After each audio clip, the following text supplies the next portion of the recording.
The new Melle Pulse, episode 4, take 1. Welcome to the new Melle Pulse, where we are uniting communities on common ground. We're telling stories, sharing information, and spotlighting people making an impact in our community. New Melle is our heart, but the Pulse beats far beyond our city limits. All right, so we're back. Episode 4. It's been really fun to get all the kinks out. We added a team member. We're really, this starting to take on a pretty amazing life of its own. And we're getting feedback from people in the community as we've kind of just now marketed it and kind of let people know, hey, we're doing this. And it's been really fun, right? Wouldn't you say? Yes, it's been a lot of fun. We definitely kind of waited a minute to market our stuff because we are kind of trying to we just told we've been talking about it so long that we're like, let's just do it. And so we just started to do the action, and now we're like catching that momentum and building and getting it better at adding more people to the crew to help us out. So I'm really excited. I'm excited to fully launch it out to the community and start getting some feedback and hearing what people say. Well, it comes super easy, I think, for both of us to be passionate and be inspired and have hot topics in the mind and want to share and have a conversation. So it definitely doesn't feel forced to have to do this. No. I don't think we're like, oh God, I have to go record a podcast. It's no, this is fun. And we're definitely seeing the impact even on a small scale. So today we are continuing our conversation from last episode 3, where we really gave a primer into the whole development conversation. We started introducing concepts like the 10-year master plan, which one of those we're going to revisit today. We also saw some footage from the county executive. What we talked about a bunch of different things. Yeah, it was just really kind of setting that stage and highlighting the situation, the event that kind of really has spurred a lot of reaction, and not just me, but a lot of people in our community. And that was that tall tree development off of Double D. So we kind of covered some of that. We covered when we listened to Elman that was at one of those meetings talking about his vision for our county. And we want to kind of continue that conversation in a couple aspects. One, we want to go back. It was the longer episode, so was it 58 minutes? I know, I couldn't believe it. But I feel like it flowed really well, and it was very engaging. Even I was engaged while I was editing it. So, but then we want to keep that conversation going and talk more about that 10-year master plan. We didn't really get into talk about that future land use map, which is really one of the most important pieces of the 10-year master plan. I'm trying to say 2030 and 10-year at the same time. And the 10-year master plan, I hear a question in the room, why is this important to be talking about this? And so we really want to start from a solid foundation here when we're talking about a topic as sensitive as development of our land. And that's resources. We're talking about families' houses. This is a big conversation. And here at the Pulse, we definitely don't want to be biased. So this is kind of our starting place of okay, well, hey, let's look at what's already out there. What's been going on? Right. What have they been saying? Yeah. What data are they using? And that's the other important part with the 20-year master. Oh my goodness. The 10-year master plan, the one that's currently out there is for 2030. But it's important because that is what, number one, you see exactly what their layout is and what their vision is and where they're saying the development's going to occur. You also get to understand the data that they're using and what is the data saying, and you can read that and interpret that yourself. And it's important to know both of those pieces, because as we get into some of these conditional use permits and rezoning requests, and we look at the rezoning requests in these areas, and then the county claims that it follows the master plan. But if you remember when I talked last week, the last episode I mentioned that the way they do the math to get to that is very different than the way I think you and I would do it. Is it 3-acre lots? That's what we want. We want 3-acre lots. But what they're doing is they're like, well, no, we have all this acreage and we're going to divide it by the homes. And so even though we have homes on less than a 1/4-acre lot, because we're not developing part of it, it's just a way to kind of mess with the numbers, And so I think it's really important to understand that, because as we see these rezoning requests, then we can help as citizens understand, again, the mentality. Now, we're seeing, like I just said with that math, and we're seeing some of these acceptances being made for, these rezonings that are a lot higher density than we would expect, especially off of Double D. So I think it just really understanding again where they're coming from, where that other side, the people who are making the decisions, like what is their what data is important to them. I know you and I are both passionate about is telling stories, and we talked about this briefly last episode of the role of transparency in government systems, and that's what we're doing here today, and that's what we're going to be continually trying to do here with these concepts is breaking them down, decoding them. So I'm hearing people say what even is a zone? And that's what this episode is going to be focused on. We're going to break down why should you care about a 10-year master plan? We're going to provide some resources that clarify the importance and demonstrate the importance of the 10-year master plan and show how it is being used year after year after year to continue to further efforts. And I can say that, before I saw these resources, I was somebody who probably was a couch complainer, and it's easy to be one of those people when you don't have the resources in front of you and you don't see actually this has been being talked about for years now, and so I can't just start complaining today. In fact, I need to take proactive action so this doesn't happen next time. So let's get right into it. We're going to break down the 10-year master plan. We're going to talk about some of the resources, and then we're going to kind of wrap up with a little bit of a segue into the next section of our development conversation. But let's start with the 10-year master plan, Liv. I know you pulled so many cool resources about this. Well, this is just kind of picking back up. I showed this briefly at the end of the last episode, and we... here you have all these different tabs at the top, and right now we're on the demographics. And I think that this is important because I noticed this in somebody else's report. I came across a website that they had kind of done their own summary of all of this, but I found it in here, and I just really want to highlight this one right here. The issues is that 77% of the population growth is expected to occur in the western area of the county, and services will need to be provided to these areas. And so you can very clearly see who is the western side. That's where we are. So I just think that's important, and I can't express enough going through this and really just kind of paying attention to some of these, and some of these you can click to see the actual data that they use. So even just that one real fast, if we break that down, what that's essentially saying is that the growth that is required to meet this master plan is expected to predominantly occur in the western undeveloped areas, and that is where it is being prioritized. That is where any conditional use permits are being granted for everything. So I think just, we're going to take a little sidestep here and make sure everybody gets that. That is the foundational basis then. And so that backs why did that get approved? And that seems like it might break that, a form of law or form of rule. And so with this, we can see the very plan itself is recommending, no, the growth needs to happen out this way. Oh, absolutely. So cool. Okay. So if on this now, on my computer screen, I didn't have this, it showed this little icon, and it's going to show you your future land use map.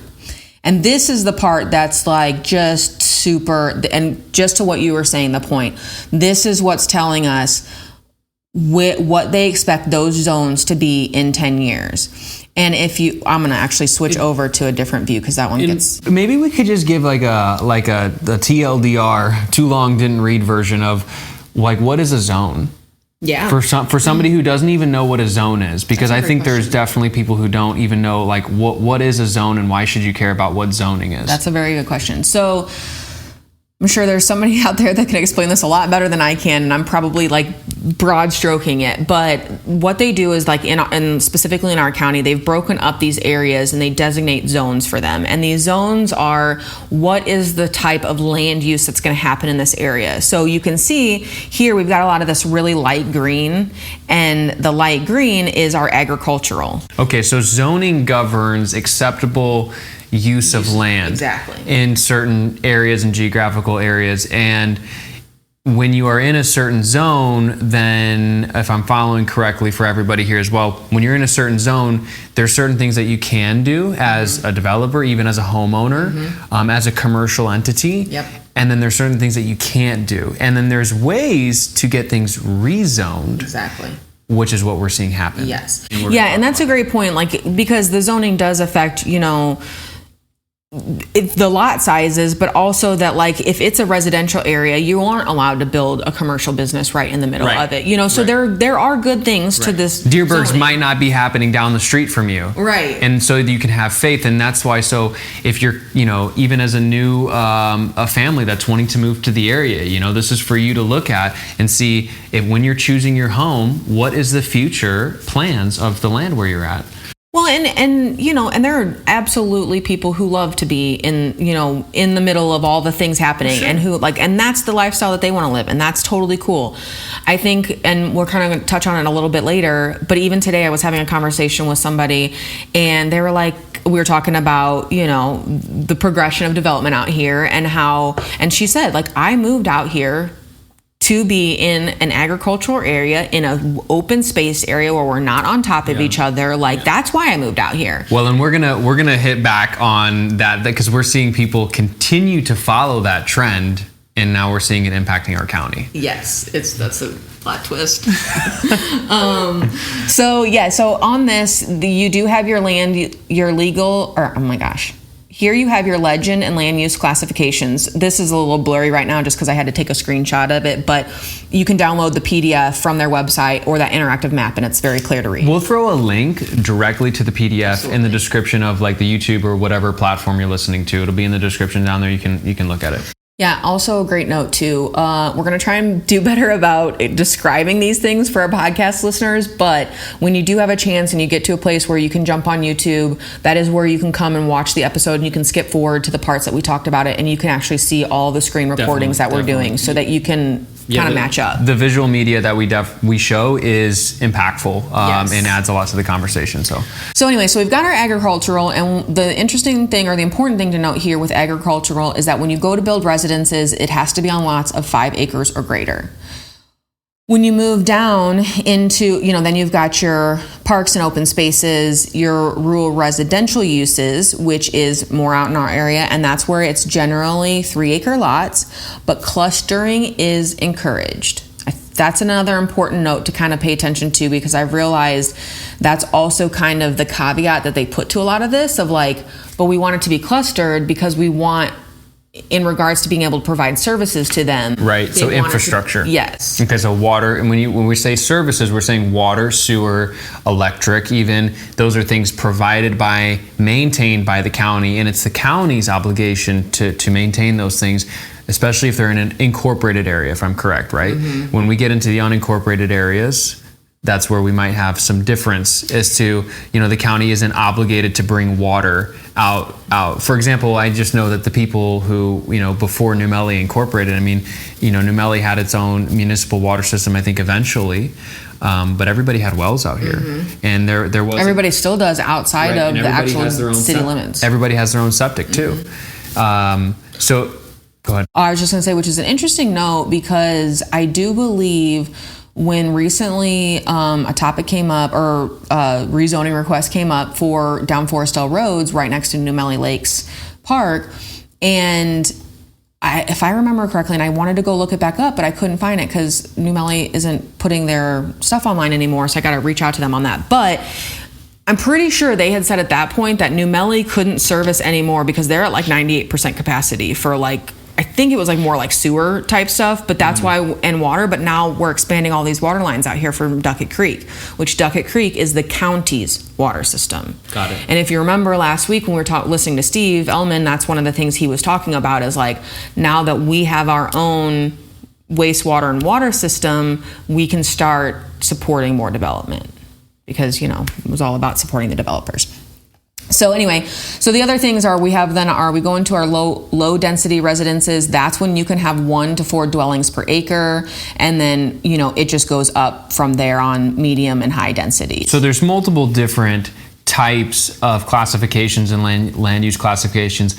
The map that we're currently looking at, again, really recommend you check out the video or download this map so you can see what we're talking about right now. But this is the future. This is the 2030. So this is like supposed to kind of guide the plans until 2030. And they're currently right now in talks in their committee of trying to like update it. I guess they'd update it every 5 years. So they're already kind of like currently working on it right now for the next updates. But yes, this is the map for 2030.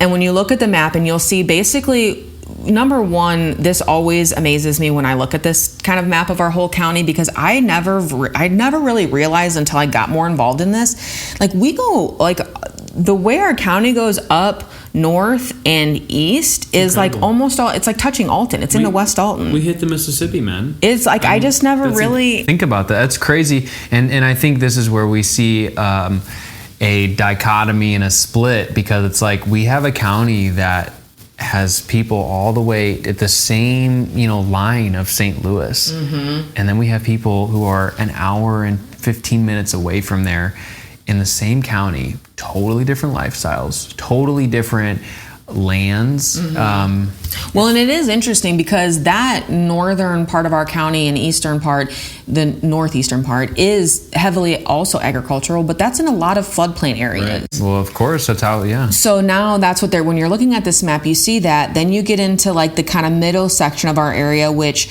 we heard Elman refer to it, the Golden Triangle, which we'll talk about. I found a graphic on that because I actually had no idea what he was talking about.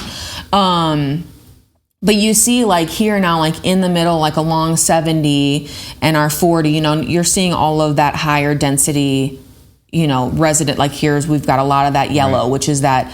And now it's low density, but that's still the 1 to 4 dwellings per acre. Do you want to hover over where New Melle is on here? Okay. Before I do that though, so what you can see, the New Melle is right here in this like light yellow. And we have all this agricultural land to the south of us. Okay. But I want to just point out that we have one other little tiny part of our county up here. And I believe this is the St. Paul area. That is also supposed to stay this like rural. That's such a hard word. It's gonna be for sure. Residential. So yeah, when you go in here now, like, and again, this gets a little blurry because it's a screenshot, but so here's D&Z. So here's the right of the heart of New Melle, and you can see that we have a little bit of red, which is the commercial business, which we have in the heart of New Melle. We have some public lands out here, and you can see here's where Holt Road is, and then this is Forestdale Road. So you can see that's where our parkland is that we have, which is like an amazing, beautiful park. Yeah, New Melle Lakes Park is beautiful. I love that. I love that place. So you're basically going, so if you're following down N towards like the Forestdale area, the development is looking to go south of that. And it's like looking to stop kind of around,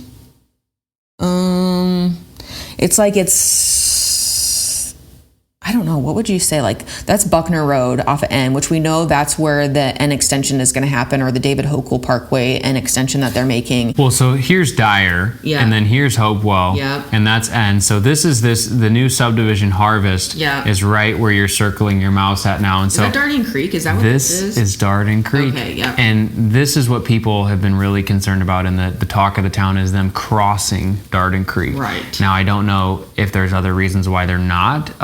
Maybe they're just following a natural watershed.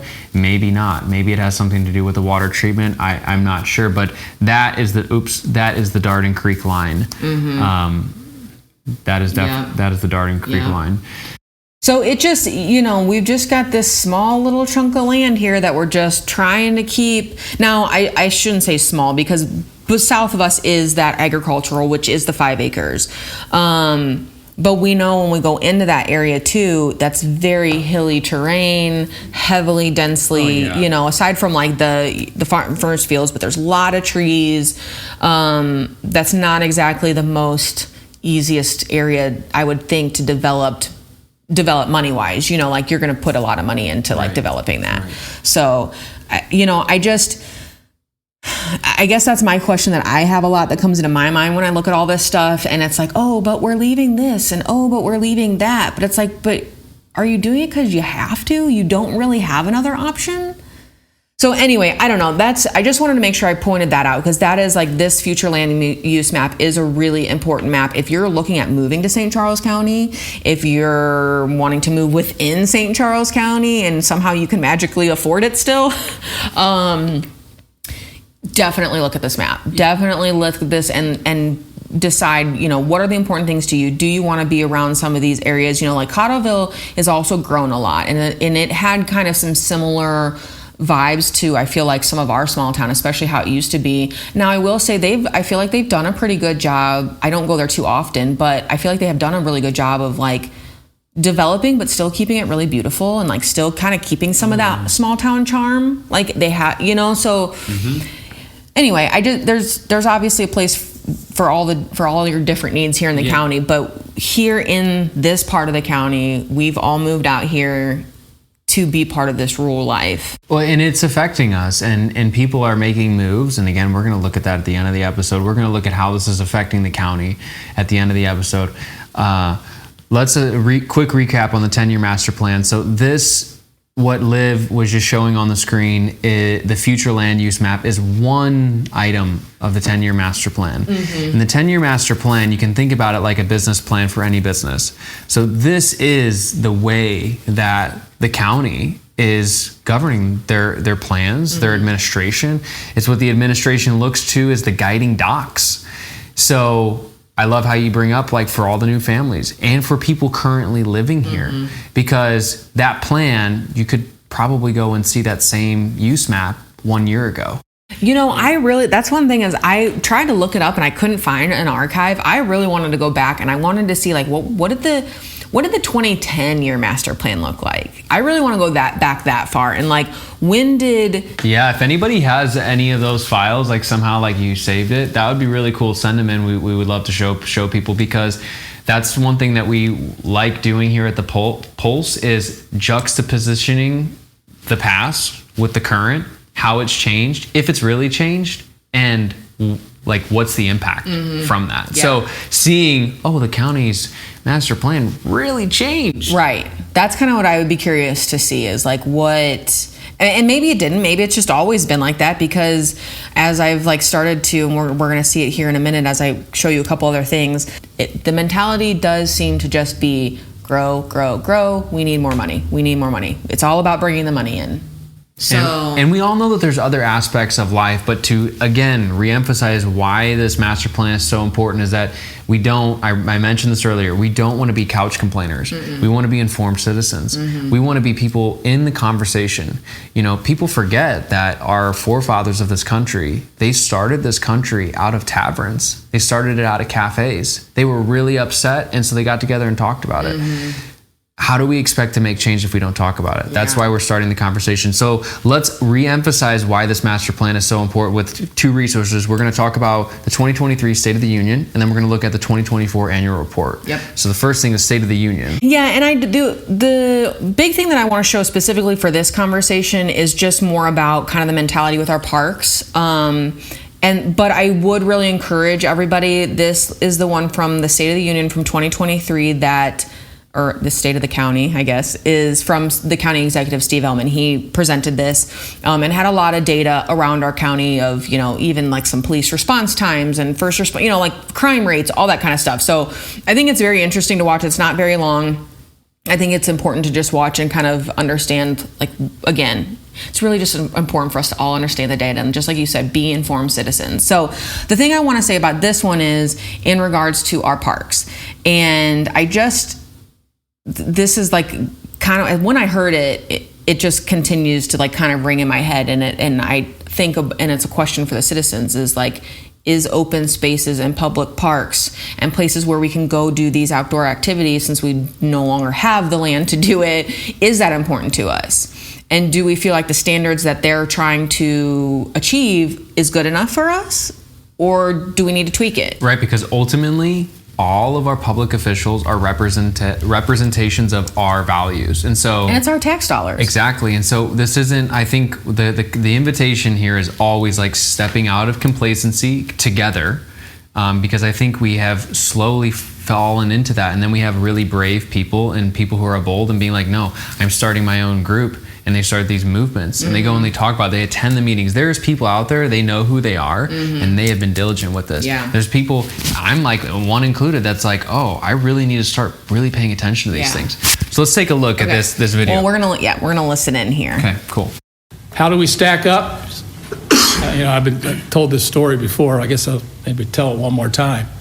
18 years ago when I came here, I asked our parks director, how many acres do we need to have in our park system so we'll have the same ratio of acres to people as St. Louis County?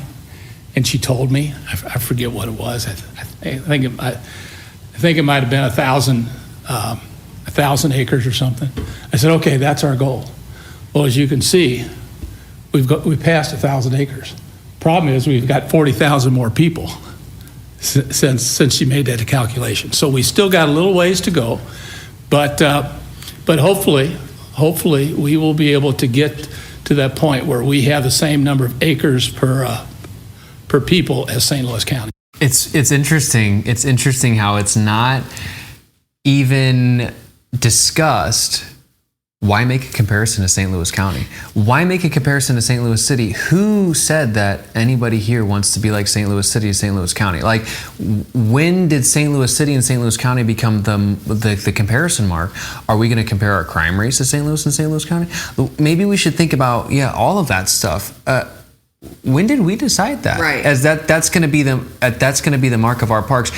Not to mention that St. Charles County, among all of the counties surrounding St. Louis, is probably the one that has closest access to a rural area. Yeah. When you think about, like, not Washington, but Dutso, and those areas that are like right on the St. Charles County, Warren County line, Augusta, Defiance. I mean, these are rural areas. Femi Osage.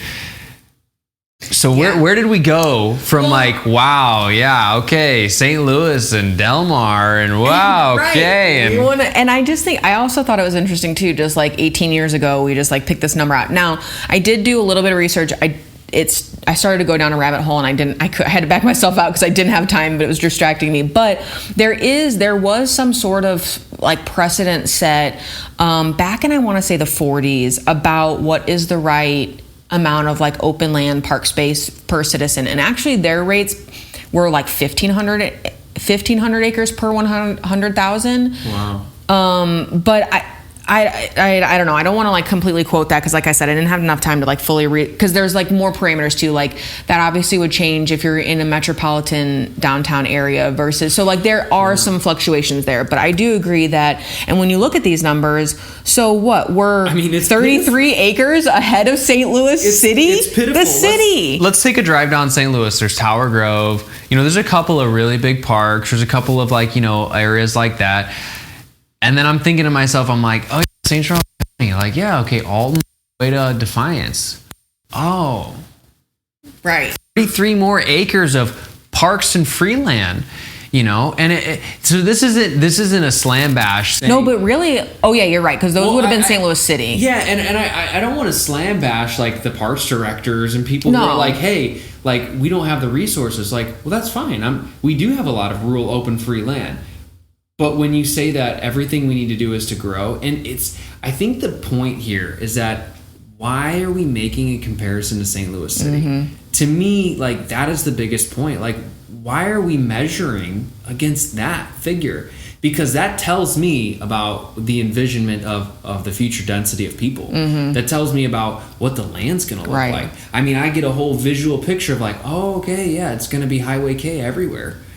And I'm like, I, as a citizen, tax-paying citizen, do not want that. And I am here expressing I don't want that. And I think that's the invitation, is like, do you want that? Because even the people who live in those areas, like, my mom lives in like the downtown Wentzville area, and it's very convenient for her, and it's great. But like, even people who live there are so frustrated with the traffic and the the overcrowdedness. And it's like, there's like, again, it's like that medium, like, we're not walking a more balanced line. It's just, we need the money, so let's bring in whoever we can bring in.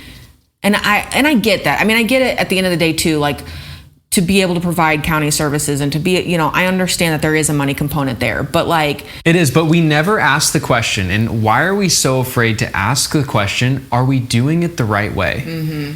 Is there a better way? This doesn't mean that we need to, hold the phone, everybody, tell the contractors to stop working. No, it just means like, why don't we ask? Have you thought about soliciting for feedback from citizens? Genuine feedback, not in a gated minute time slot. Have you thought about that? And saying, hey, what do you guys think is the best plan forward? And what is your envisionment of the county? Instead, oh, no. You got to keep track of all the meetings. You got to attend the time slot. And what's interesting too is though they do with this like master plan committee that's like currently in session, they did create a survey for citizens to fill out. Well, that's good. So that is good to get. And, you know, I just don't know how much they distribute, you know, I know about it just because I've been really involved in like trying to be part of that. But like, I don't know how much like that is really made aware to people in the public. And the other factor is that Smart Citizens for St. Charles County Growth, when I was telling you last episode that they had FOIA'd the county, and that was part of like they wanted more data on the master plan process. And in all of this work that they've done with the county and trying to fight this development, they actually got invited. I think it was like a couple members, or maybe it was just one member from that group, got invited to go be part of one of these like meetings. And they talk about it on their website. I really highly encourage you to go read it about their experience in these meetings, who they were partnered with, who were the other people in these meetings. And I'll just like go ahead and throw this out there. There was not a lot of citizens. They were a lot of developers in the room with these people. And so I think I would highly encourage you, we can include that link. We included it last week as well. But so to your point, they're asking, but then are they really actually listening? Yeah, I mean, that doesn't mean... Or they're like, nope. Yeah, it's not accessible to the citizens. Yeah. No. So, all right, so we're going to switch gears real quick, and we're going to go to this 2024 annual report that they did. And now this was a hired out consultant group. So we saw in the State of the Union, again, how the 10-year master plan and its push for growth is being referenced by the comparison to St. Louis. Because if we weren't interested in growth, we wouldn't do that. And so we see an example there. Now, in this example, we're going to see how the growth again, it's all growth, is again reemphasized and said, this is what we need to do. And in fact, because we're not growing, that our county's failing is what the summary of this is. Yeah. So let's take a listen. So this was part of a resilience plan of how do we move forward as an economy. 3 reports came out of it. One was workforce development. Another was a competitive peer study against us and some peers. And then the final blueprint for success, which is the main one in the middle. With your indulgence, I'll take you through some of the recommendations that are there and happily answer some questions. First off, we went out to bid. We received 13 bids from around the country. The group that ended up scoring the best and was chosen by our executive committee and ratified by our full board was out of Atlanta, Jay Garner with Garner Economics. Jay Garner is a leader in an industry called site selectors. These are the secret shoppers of economic development. They are hired by mid-level and higher-level companies and sometimes international firms to decide where should they build their next office, their next manufacturing plant, their next distribution area. And so Jay actually helped start the national organization called the Site Selectors Guild. He was their founding president. He's also a past president of the International Economic Development Council. And when there are site selection conferences to talk about growth and plans and where the economy going, Jay is one of those key speakers that's relied on. So when we got him, we got somebody that was really going to have a hard look and give us some real truth on how to look at things in St. Charles County and going forward. Have you ever met that guy? No. He's from Georgia. No, and that is the interesting thing. And I kind of started partway through. You did kind of need to go back a little bit to understand like this whole connection. But so they basically went out and hired this consultant to take a look at and help us with our development plans. And so in one of the things, and kind of like what he had mentioned, there was like these 3 reports. And in one of the reports was a competitive like benchmarking report. I'm going to show you that real quick. So what he talks about is, so he goes in and he kind of talks about that, how like St. Charles County is like doing good when you look at us on a whole against other cities in our state. Like we're doing a great job. But when we're looking at ourselves and comparing ourselves to what we consider our peers, and that's what they like identified, and these are cities that are similar to us but are in different areas. And so they identified these 4 counties that they are kind of using as the benchmark with us. And it's Cabarrus County, North Carolina. I don't know if I said that right. Hamilton County, Indiana. Johnson County, Kansas. And Williamson County, Tennessee. So when you look at the growth, when we compare ourselves to these other 4 cities, we are at the bottom. Johnson County, Kansas is below us for growth. So our 10-year growth percentage is 11.3%. Our 5-year growth change is 3.6%. But all of these other counties, that the Hamilton County, Cabarrus County, and Williamson County, their 10-year growth, the lowest one is 25%. So, and the lowest 5-year growth is 10%.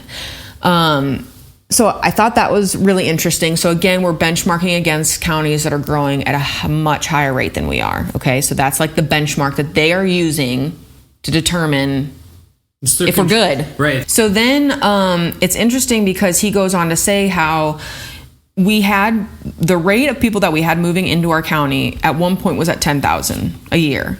Then it's moved down to 5,000 a year. And now we're at about 2,000 a year. So our growth has really slowed down, which is, I feel like, kind of interesting because, you know, where we live specifically, that's not what we're seeing. Nothing is slowing down out here. But maybe that's just because everything else has already been developed so much that you can't really develop much more. You know, it's already been developed.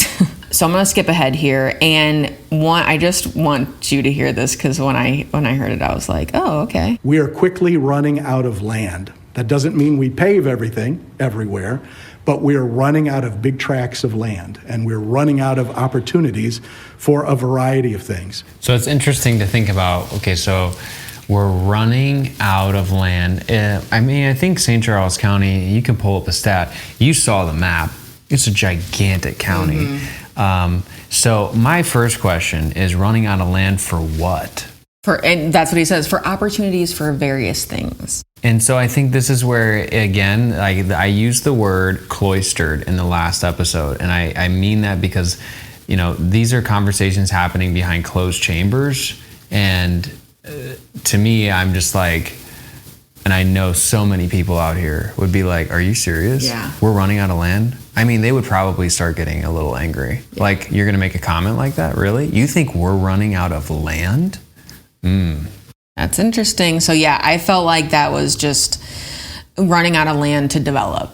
It is like, in my mind, that's what I felt like. There was like that one word that wasn't said, and it's like, we're running out of land to develop. We can't, you know, because that's, you know, when you look at, like we were looking at the terrain, those agricultural areas, you've either got floodplain issues that you got to deal with, or you've got heavy, you know, changes in slope in the grading, and you've got a lot of dense trees, and so that creates a lot more expense for when you need to develop it. They want these farmers' lands that are already perfectly tilled and flattened, and, you know, so I just felt like that was interesting. And then the last thing I thought, well, actually there was a couple other interesting points. So he goes on to talk a little bit about housing availability and that we're at a critical need for housing availability, but we have a lack of starter homes. It's hard to find anything under $200,000 to $300,000 in this county. Have you driven on Hopewell lately? You see the sign? You see the sign for what's out? What are they starting at? Like 4 or 3? I think it's like $250. Oh, okay, $250. But it's like, you know, most of them. I mean, you have friends. I mean, it's not. Oh, I'm sure the starting, that means like, you know, no bells and whistles, no extra, like that's just your base. Yeah, and I think it's like goes up to the millions. Oh, I'm sure. Yeah. I'm sure once you start adding on all those, you know, I want a gas fireplace. I want these types of doors. I want these types of countertops. You know, all of that makes it super expensive. But it was interesting because the guy that's giving the speech is talking about how he still has 2 adult children living at home with him because they can't afford to go buy a home.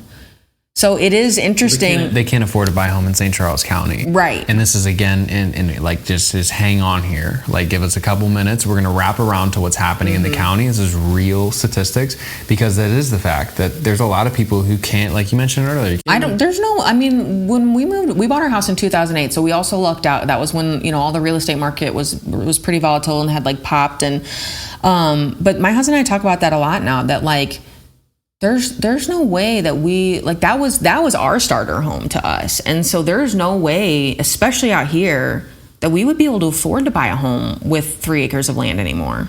Like it is pretty crazy how. Well, and it's unfortunate because now we're kind of playing with like chemistry here, and that now you have people who have moved out here and their land value has shot through the roof. But what's shot down the drain is their experience on the roads, their experience with oncoming, new people who don't respect the same values because the county is pushing growth in an area that doesn't want the growth. And so there's, regardless of right or wrong, there's a tension, and those people feel the tension. And what do? They move.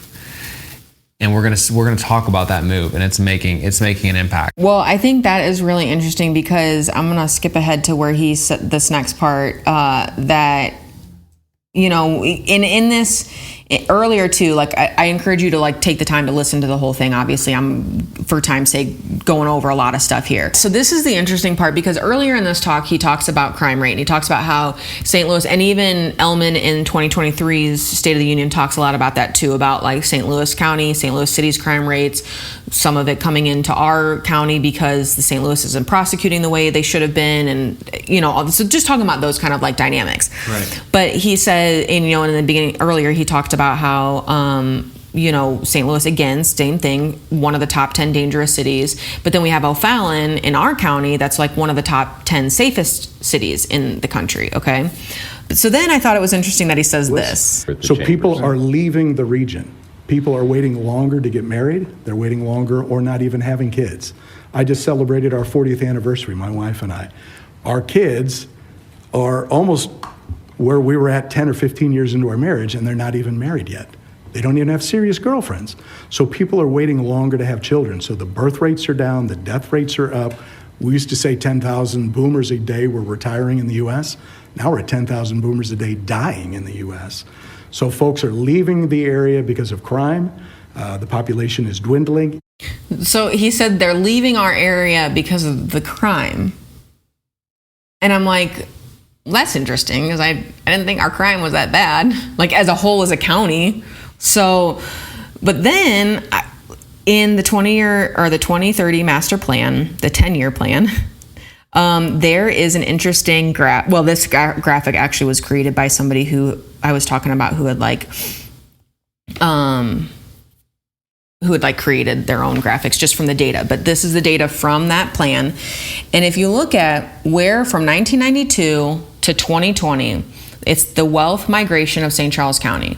And it tells you who did we gain wealth from and who have we lost wealth to.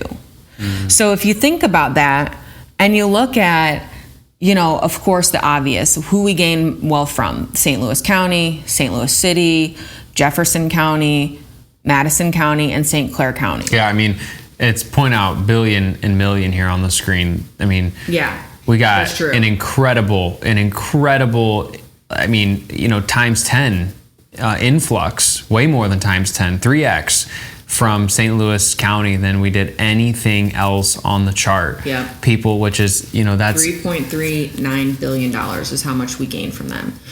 But then when you go to the lost wealth too, I think this is like what really tripped me up was I can totally get, so like on the lower spectrum is Maricopa County, Arizona, Lee County, Florida, Collin County, Texas. So what that's telling me, and just like he had made that comment about the boomers getting older, they're starting to migrate maybe to more of those southern places. Like I think I can totally understand that. But what I think is super interesting is the top two counties that we've lost money to is Lincoln County and Warren County.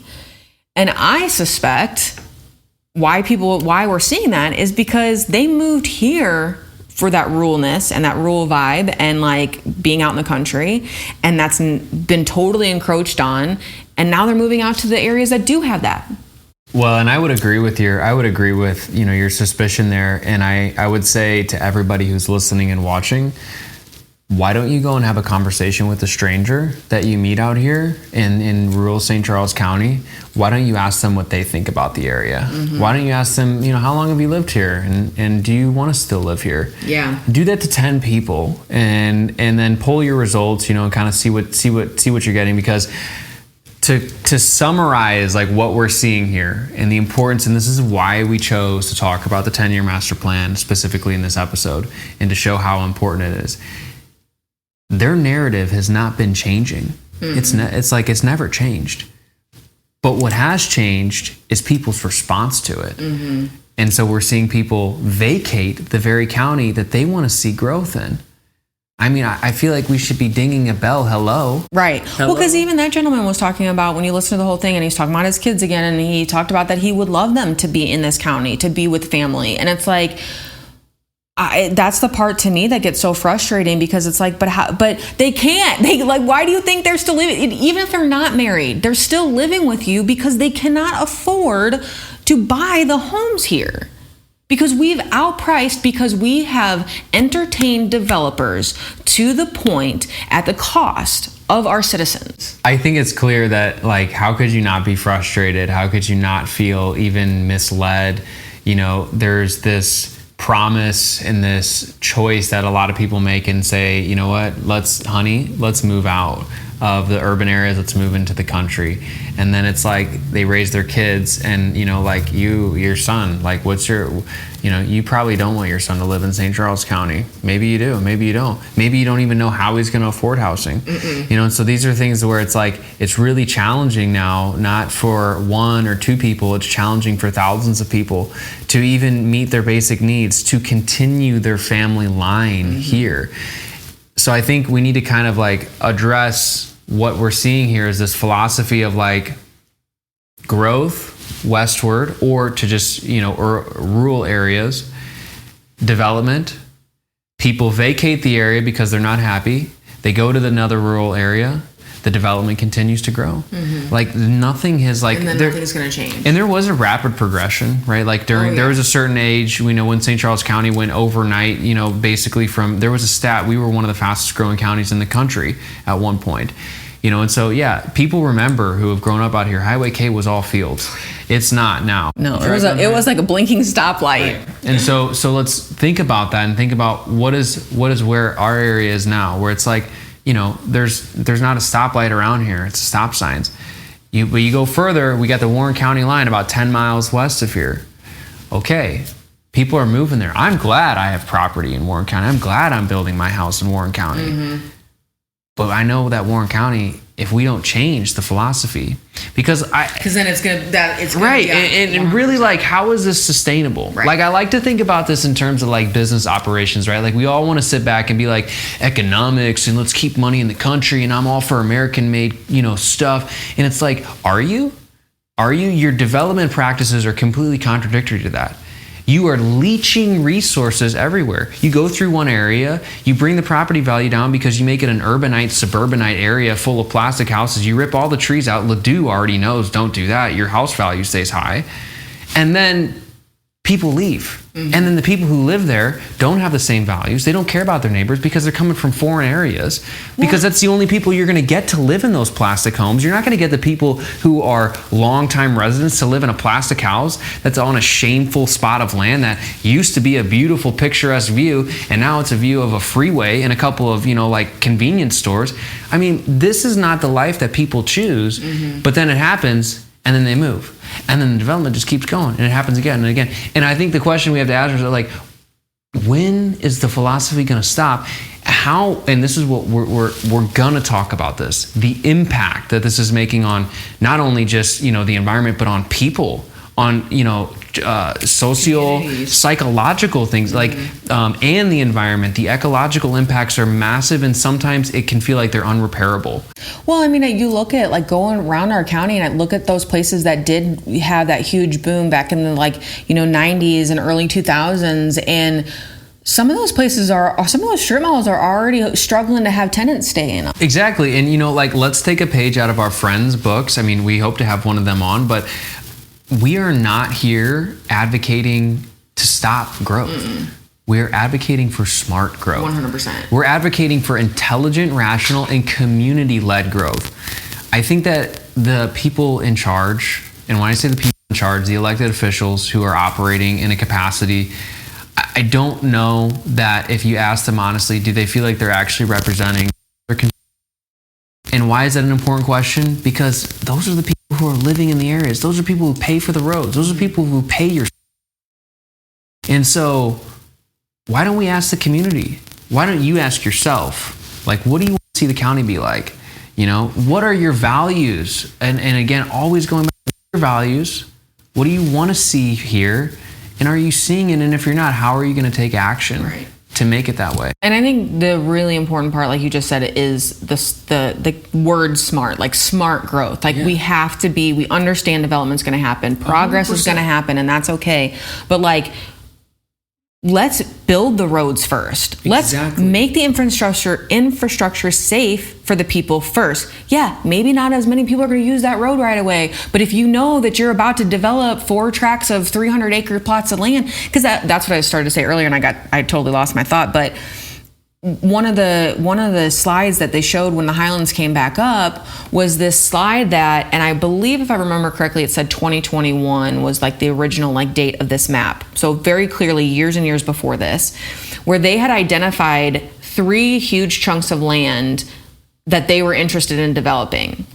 And one of them was the tall tree. There's another chunk that's over on, and so these farmers' plots, these tracts of land are already on their radar. Like they are already 10 years ago, we're like, okay, we're moving here. So we need to look at this, and we need, this would be great to have that because it's right here on this road. And like, so, I mean, they are well ahead of us. And I think that, to your point, the only way that we can maybe try to start to make a difference is paying attention to who we're electing and what they stand for, and making sure we're making our voices as loud as possible to know that we do not stand for this. And if that's emailing them for every, setting an auto email to go out every Monday to the board, I don't know, but there's like, we've got to start we have to be louder. Well, and I think one thing that I know I don't, and so if I don't, I'm going to make the assumption that there is maybe a lot of people who also don't.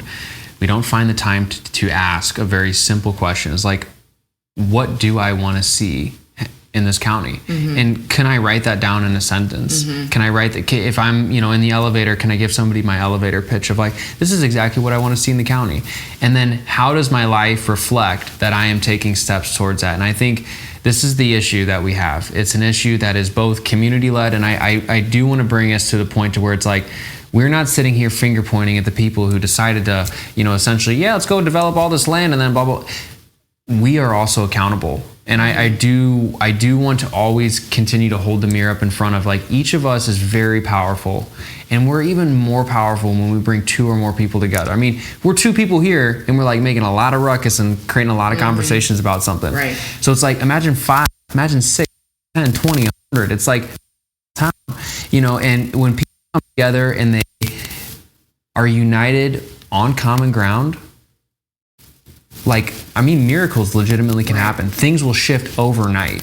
Well, and you can see on the agendas, you can see like what the vote was, and you can also see like, or I'm sorry, I guess it's more on like the minutes from that agenda when they like posted all like what happened in the meeting. But there is a section on there that will tell you how many people stood up and like opposed whatever this topic was, how many were for it, how many emailed in. Right. And like on the one, I'm pretty sure it was the one that I shared from back in 2023. But anyway, on one of those, the reports was that they had only had 59 emails in opposition. Now, I think that's a good number, but apparently they didn't. Apparently they didn't think that was enough to sway them.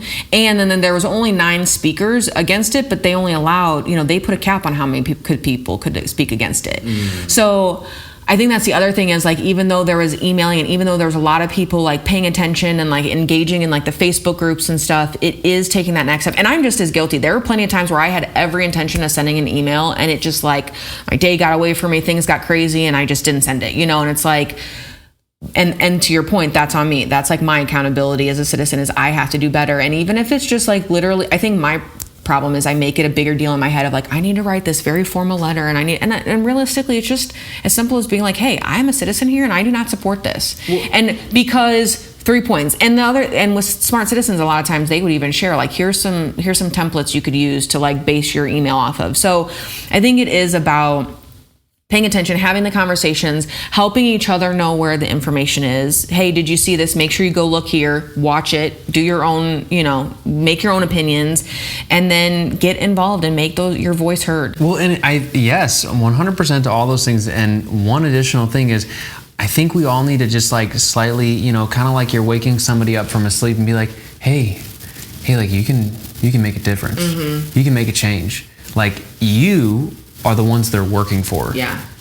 As soon as we have this disposition change where instead of it's like, oh, they're doing it again, it's like, oh, they work for me.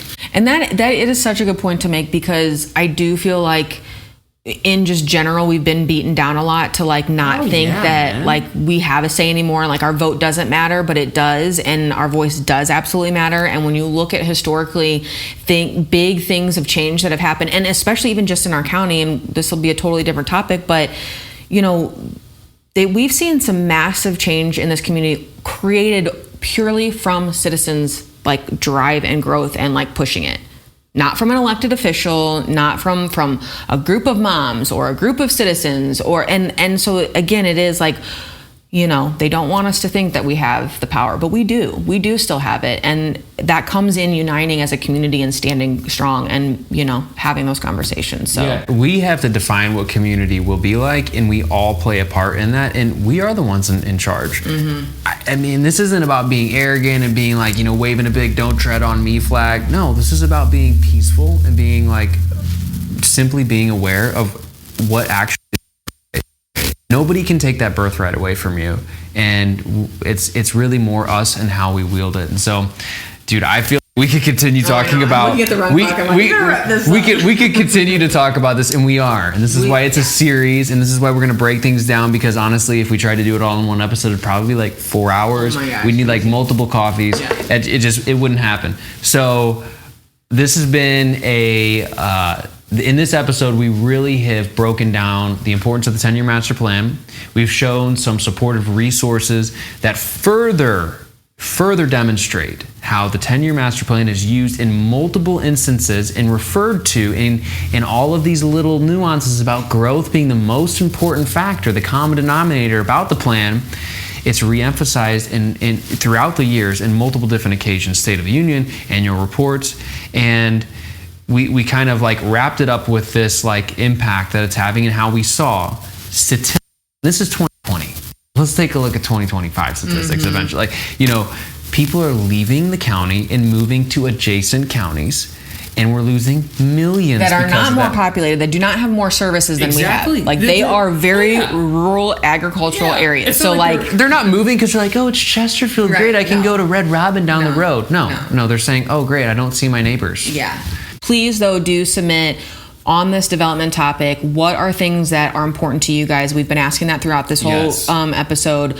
We want to know. So please submit those ideas, that feedback. If you want us to do more research on a particular topic, we do plan on having an episode really kind of detailing out this whole tall tree development, which has really spurred a lot of this conversation in our community. So we will dedicate an episode to that. But what else do you want to know? Like, do we want to talk about, you know, like the easements? Like, let's talk about as we expand, and we do expand water lines and stuff. You know, there's been a lot of hubbub on the New Melle 411 about these easements and coming into people's property and, you know, not leaving it exactly the way it was when they got there. And just like, you know, there's a lot of components. So what do you guys want to know? What do you guys want us to talk about? Submit it to New Melle News. New Melle Pulse. You do it all the time. NewMellePulse.news. And it can literally be as simple as just a question like, I'm not sure what zones and easements are. Yeah. Like, we just want to hear why, because we want to be able to clarify it all. So, because if you're thinking it, there's probably like a big handful of other people who are thinking it. So just be the bold one. And we may not even know. And I love doing that research and learning more. So. Exactly. NewMellePulse.news. Just hit contact. It's real easy. It's like takes you 2 seconds. Just submit it. We'd appreciate it. Yes. Yeah. And we're gonna wrap up on some good fun things. Yeah. Let's talk about a couple fun things here happening at Frieden's. We've got the country market starting this weekend. Are you so excited? I am. So this is the 5th year. Ooh. Yeah, this is year 5 of the farmers market. Like a 5-year anniversary. Yeah, I mean, this is I don't know that there was ever a farmers market in Melle. Since I heard that there was one that was like started, but then it didn't continue. But yeah, it's I'm excited. You know, it's evolved. It's hard, I think, at times because I want it to be a lot more like a farmer's market, and I think many times New Melle is looking for a lot more like a flea type market. Or like a crafty kind of market. Like a crafty, because we get a lot of people that go to Lake St. Louis because they're like, hey, big city, they're making a lot of money, but we have a great vendor turnout though, and I'm really excited to continue. This season's gonna be good. We now have indoor and outdoor, meaning so like if it rains, we're for sure always having the market. So like you can count on from the first Saturday in May, which is tomorrow, to the last Saturday in October. There's a market every week, 8 a.m. to noon, local food, crafts, arts, Love it. Hot drinks. Yeah. Good times. Cool. And then we also have the garden class that we've launched and offering that doesn't start till May. Yeah, so Home Gardening 101, May 21st. This is a course about eating well, saving money, and giving back while gardening. It's basically like if you've never gardened, and even if you're intermediate, and even if you're more advanced, what we're doing in this course is breaking things down into super easy to digest components. That it's like, okay, seed starting, okay, planting. And we're gonna be debugging a lot of things. I hear so many people being like, I don't know if I could plant this then. I don't know about this. And it's common knowledge that we've just kind of lost. And so we're just gonna it's gonna be a really simple primer. We're gonna break it down. People are gonna walk away with planting guides. They're gonna walk away with like physical, things that they can use to help them in their garden. It's a good time. I think we've seen a lot of requests for something like that, and so Four classes. Four classes. They're an hour each, 2 sessions each class. So if you're a busy schedule, you can go Wednesday evening, 6 p.m. to 7 p.m. and then Saturday morning, 9 a.m. to 10 a.m. It's the same session. The whole course is $50. That's 4 classes. You get tons of different, physical handouts and deliverables. You're going to get to meet a community of people who are like-minded with you.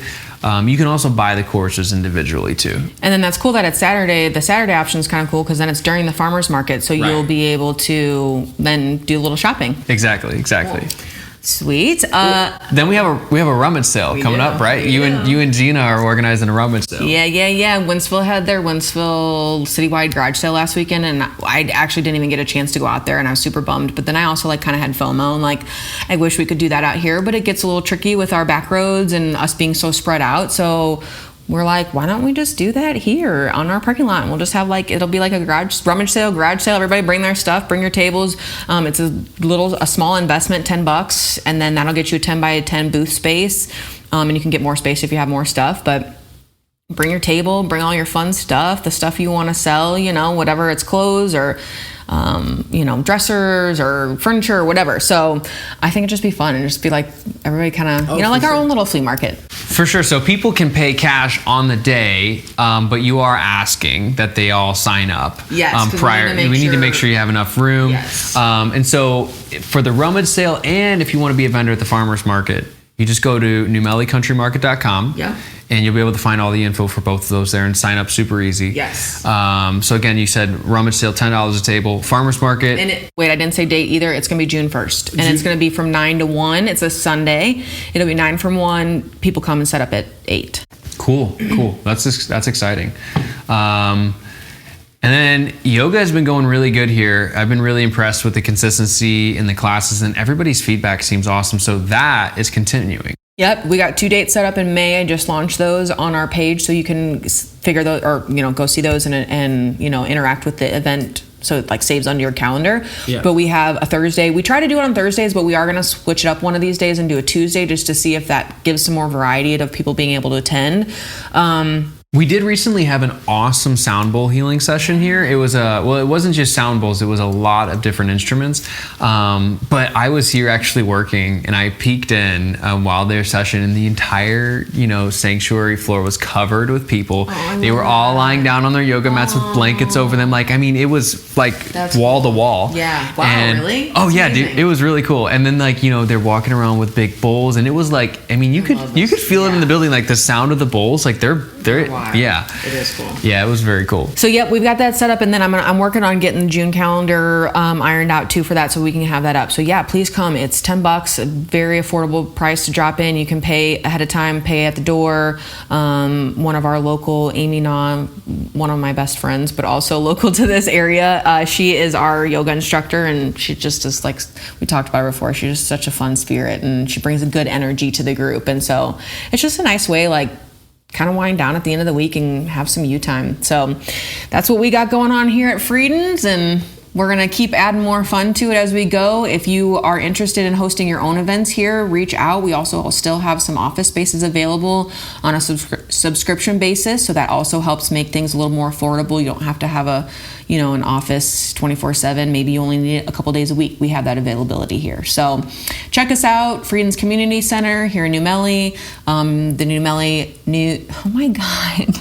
I think it's like, I don't think she's Now ever. it's, like, stuck maybe we in my should just brain. maybe we should just make sure Change I it. say the link all the time. So when you want to like check out our stuff about the new Melle Pulse, go to NewMellePulse.news. It's Friday. It's been a long week. It has been a long I'm feeling a little like definitely- brain shutting But down. summer's here. You can feel like it's getting here. Like I can feel. I was driving down the road and I was like, man, this is what I love about this area. The smell. You can smell. Everybody like hates honeysuckle, and I'm like, yeah, but I kind of like how it smells in I there. love how, and we have a big lilac bush outside by our bedroom so do windows. we. Are actually two bushes frame our wall out there are a lot like bushes. Yeah. So we had our windows open and we had the attic fan on, pulling that in, and like dude, the yeah. room's just, I love it too. I love it too. Exactly. But then I got to make sure I take my Zyrtec. So Yeah, for sure. Well, we wish you guys all a super happy planting time. It's a perfect time to get out in the garden. It's a perfect time to be, planning vacations. It's a perfect time to be enjoying life. I think we want to step into this season of summer with a lot of enjoyment. We're going to be having a lot of events here at Fried's Community Center. We're going to be keeping this podcast going, having really awesome conversations. We're going to be interviewing really cool people in the community. We're a growing podcast. We're looking to, talk about and share information about local businesses as well. So if you're interested in any sponsoring, we are bringing sponsors on. So let's for sure connect. we'll have more details on our sponsor stuff in the coming episodes. But yeah, we definitely have some sponsorship availabilities. We're starting an Amazon wish list if you want to help us grow our production abilities. Yeah, because this is all we do this from the goodness of our hearts, and we wake up with a smile on our face to do it, and we would love the opportunity to be able to continue sustainably for a long foreseeable future to do this. So thanks so much for tuning in, Yes. and we'll see you next week. We'll catch you next week for sure. Take it easy. Bye.